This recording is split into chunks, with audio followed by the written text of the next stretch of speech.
So RSA, developed by Ron Rivset, Eddie Shamir and Leonard Edelman in 1977. It's a public key encryption protocol and it is used to solve the key distribution problem. Already हमने Diffie-Hellman algorithm जो है पढ़ा हुआ है.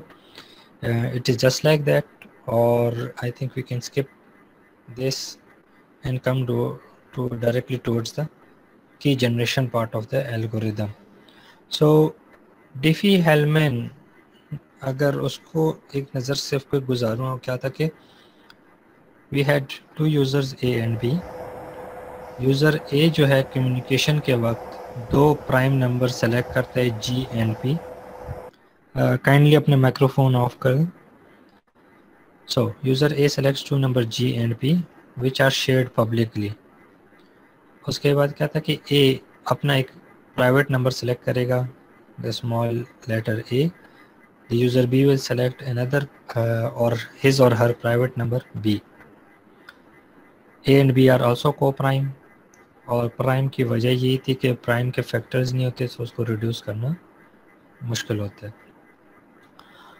Then user A calculates G of A with respect to modulus of P and user B calculates G of B with respect to modulus of P. The numbers are shared with each other and on both sides they are multiplied with their respective private numbers. और यह जो private keys हैं, and in the end we get the final equation G raised to the power AB with modulus of P. With this we were able to get a common number for both users which can be used as the initial seed value to AES or as the initial password. ठीक है Diffie-Hellman? Yes, sir. Alright. So RSA क्या करता है? RSA भी is based on the same mathematical principles. हम prime number select करते हैं P and Q. P and Q, they should be chosen randomly and should be co-prime. दोनों एक दूसरे के प्राइम या प्राइमलिटी टेस्ट हम करते हैं in order to make sure कि both are the prime numbers.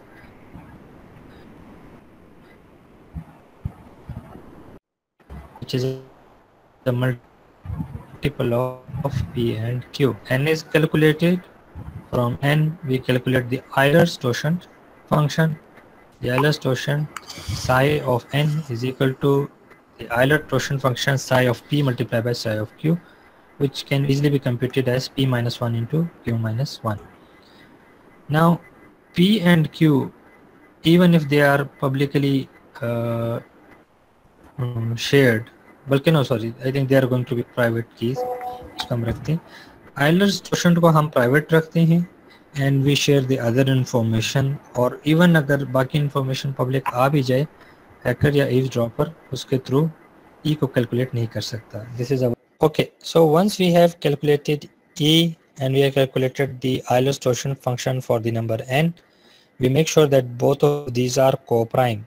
In other words, that the greatest common divisor between E and psi of N is 1. इनका आपस में कोई factorial relationship नहीं होना चाहिए. The number E is selected such that E is greater than 1 but is less than the Eilers-Tauschen function of N. Now even if E is released as the public key, what we need to select is the number D.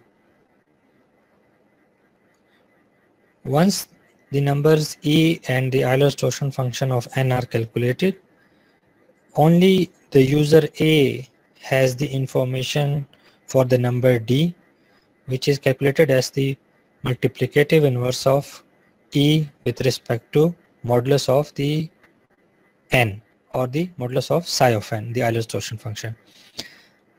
हम क्या करते हैं कि कुछ information हम publicly share कर देते हैं, जो कि अगर हैकर या ईव्सड्रॉपर उसको कॉपी भी कर ले तो वो कंप्लीट नहीं होती until and unless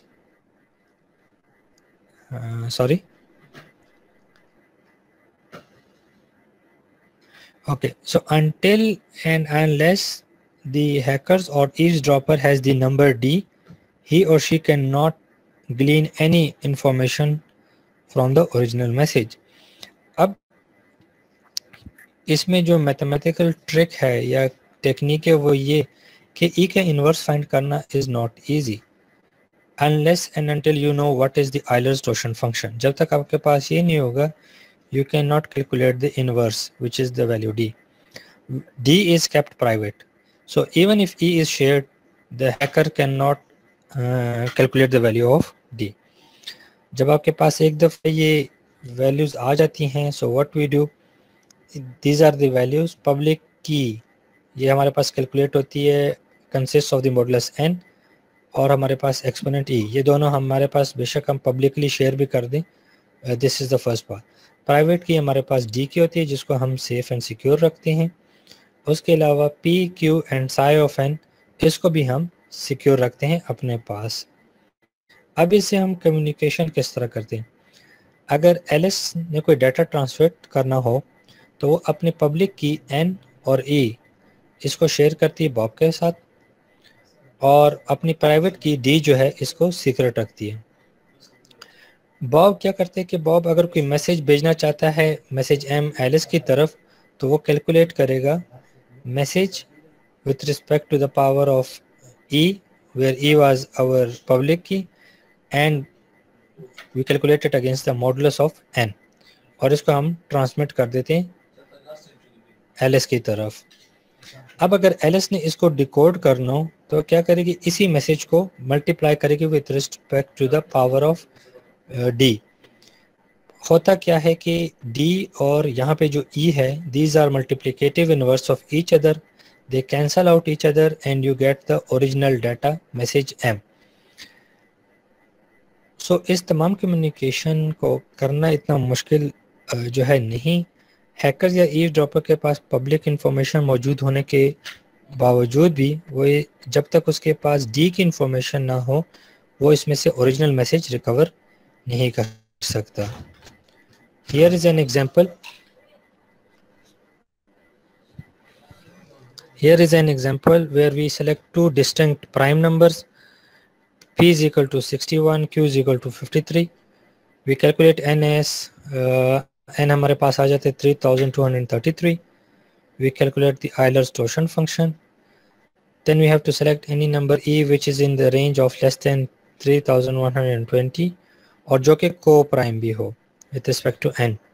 So that number we have selected randomly as 17. Here the d value is computed as 2753. अगर आप इन दोनों को multiply करेंगे so they must be multiplicative inverse of each other and should give you 1. So this is the value. So basic principle क्या है कि जो भी मैसेज भेजा जा रहा है वो e की पावर में सेंड किया जाता है, और एक सेकेंड, जो भी मैसेज भेजा जा रहा है वो e की पावर के साथ मल्टीप्लाई होके जा रहा है, और रिकवर करते वक्त d की पावर के साथ मल्टीप्लाई करते हैं तो e और d का इफेक्ट कैंसिल आउट हो जाता है और हमारे पास ओरिजिनल मैसेज m आ जाता है। जी अभी बताएं क्वेश्चन। सर e जब हम कैलकुलेट करते हैं तो ये 1 और 3120 इनके दरमियान प्राइम होगा और रैंडम होगा, यही क्वेश्चन है सर मेरा।